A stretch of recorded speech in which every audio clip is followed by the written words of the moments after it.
All right, so today I wanted to share my thoughts on a question that I get asked quite often, which is how's the tech market doing, right? So I feel like there's just a lot of mixed signals that's out there.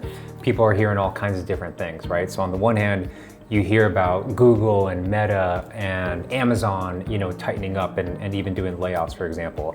And then on the other side, you hear companies like OpenAI and Anthropic and NVIDIA, hiring like crazy, right? On the one hand, you see fintech, for example, kind of slowing down a little bit, and then yet healthcare and health tech in particular and cybersecurity is booming, like crazy.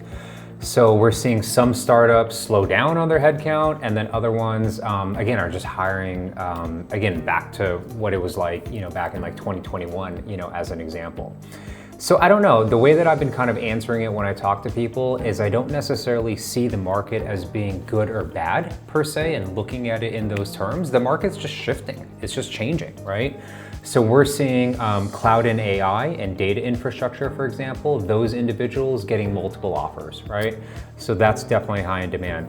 We're seeing sales and product people making more of an rebound, so to speak, right? Companies are looking to bring on account executives and salespeople to bring in new business.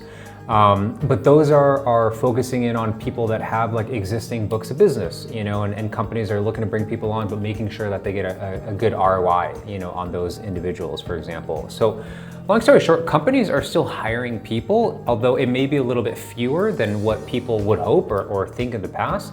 They're just being a lot more selective, right? They're hiring people that are just more extremely in line, right? So it's not necessarily that there's a boom in the market, or that the market's slowing down. I think companies are just hiring very smartly, hiring people that make sense, and making sure that every headcount, again, just makes sense for what they're ultimately looking for, right? So what are you guys seeing out there? Feel free to drop it in the comments specifically for the tech market. Let me know if you agree. Let me know if you're seeing anything different. All right, thanks.